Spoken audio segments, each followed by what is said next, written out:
But what work has been done by the Indian Ports Association and the Ministry of Ports, Shipping and Waterways is actually unparalleled in terms of scale, scope and size. So I think again as Indians, this is something we really have to be proud of. As the Ministry of Shipping, this is something we really need to be proud of. I think taking that step further, maybe one small example which, sir, if you permit, I would like to share with. I think container terminals, port operations, these are not new. They've been present all over the world. But what is new is the technology which is actually available today and we have access to. So today, for a company like JM Bakshi, as a port operator, we're a lot younger, we're a lot newer. The ability to actually be cloud native when it comes to building an entire tech stack, so port operating systems operating on the cloud, your entire intermodal solutions operating on the cloud, your ability to sit and stack the different solutions on the cloud, match it, shove it, move away from mainframe solutions and do that, and then put a layer of cyber security. You'll be surprised what is possible here in India today. Now, I heard about automation. I think again, India is leading when it comes to 5G, and the ability for India to be on the edge when it comes to automation. And I'm sure people like the Adani Group, DP World are looking at these projects actively in India. Because today, and sir, so should you, because India, when it comes to the 5G networks that we have, the ability to look at sensors along with our cloud-first approach across the entire tech stack with a layer of cybersecurity, and the fact today that in India, we have one of the most comprehensive port community systems in the world. You actually have at least from the port front, and I think you're able to then go and build gateways which are digitally so sound, so secure, and more importantly, so robust, that I think you will be able to scale up your businesses manifold. And this is what I think today is there for not only me, but any other operator that's present in India, sir. So this is just to set a context in terms of where I think we really are today in India, and probably a little bit ahead of the curve compared to a lot of other nations, simply because we've started a little later, but we are there, sir. Okay, that gets a lot of applause, whether the claim still has to be based on more evidence. Okay, so what we can do now is we go to Port of Barcelona. I think European ports, of course, they talk about a lot of sustainability, but I would also request if you could also talk some elements on the safety part. Thanks, Mr. Sethi, Minister, colleagues, good afternoon. As the Port of Barcelona, we consider it a great opportunity to be able to participate in this session and to attend the India Global Maritime Summit. We attend with the aim to knowing firsthand the development of the port system and the potential growth of the Indian economy. And we want to take this opportunity to participate in this session to expose how at the Port of Barcelona are building our future. As economic driver, the Port of Barcelona mission is to generate prosperity and well-being. However, we must achieve it sustainably. We are fully aligned with the European Green Deal to make Europe the first climate neutral continent by 2050. We must speed up the decarbonization of transport by using renewable energy and energy efficiency. I am satisfied to say that the Port of Barcelona is well placed to drive this revolution. We will roll out a network of photovoltaic panels throughout the port territory to harness the photovoltaic generating potential, which we estimate at around 100 megawatts. We are investing around $200 million until 2030 to install systems for onshore electrical power connections to ship docks at our wharf, eliminating engines emissions while they remain in the port. The first connections in our port will be operational in early 2024. A large part of the switch to green fuels depend on ports. That is why we are performing projects to turn ourselves into a hub for the production and supply of clean fuels such as hydrogen, ethanol, ammonia, and biogas.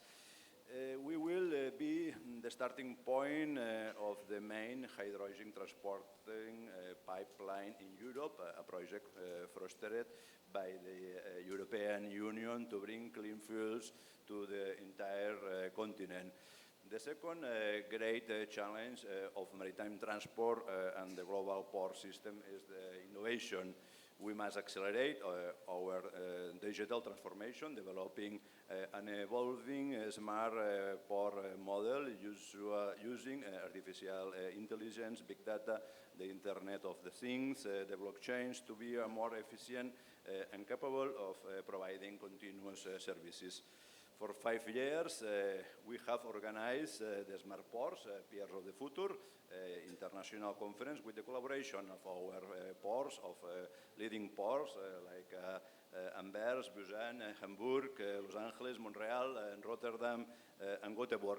And this year, Smart Ports will be held in Barcelona on 10, 8, and 9 of November. Smart Ports is a global alliance for port innovation in which we invite all the Indian ports to participate.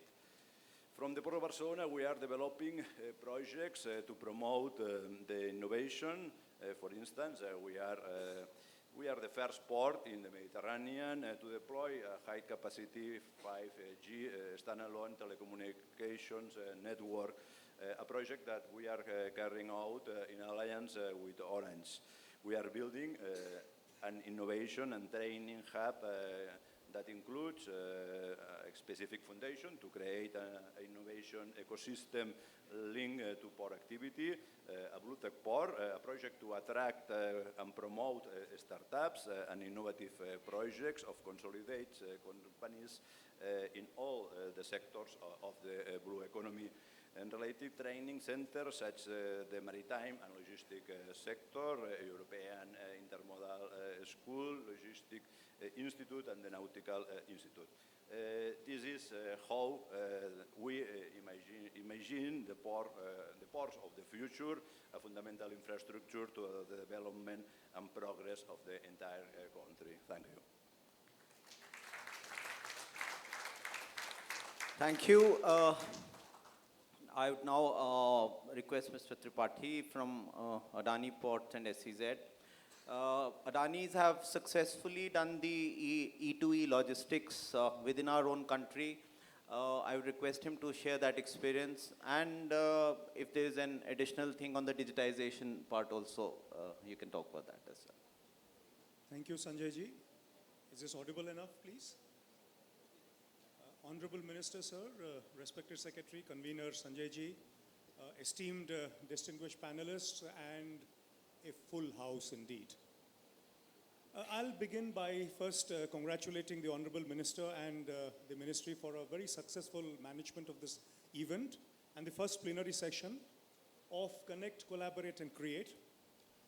Being aware of the fact that as a part of the maritime community, nearly 90% of the world's trade is routed through oceans.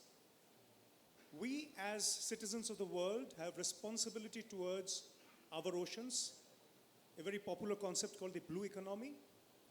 We in India see a trajectory that came with the introduction of the public-private partnership that came about, certain circumstances necessitated it, in the last decade of the last century. Today, India stands as a very shining example as a beneficiary of the efforts of the PPP, and the maritime sector is one such very beautiful example. And sitting with distinguished guests over here who are practitioners of bringing the world to India as far as efficiency and world shipping is concerned. Now, India is no different. 90% by volume and about 70% by value of India's trade puts us a responsibility on the maritime community and on the port practitioners, as it were. We are also the fact that the world is today at an inflection point as far as energy transition is concerned. So we're getting out from traditional methods of energy into newer methods of energy, and I think I'll stick to speaking about what is it about the green energy transition that is happening in the ports, and which by no means is less than a tectonic movement that is happening.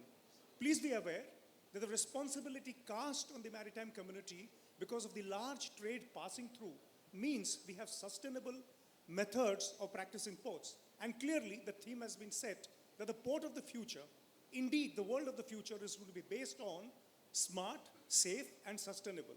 This is what we need to bequeath to the coming generation. We at the APSEZ, which is Adani Ports, with all humility say that about a quarter of India's cargo passes through our ports. I would like to thank the Honorable Minister for his guidance when we were speaking about Mundra celebrating 25 years. I consider that 25 years of responsible and responsibility towards the country.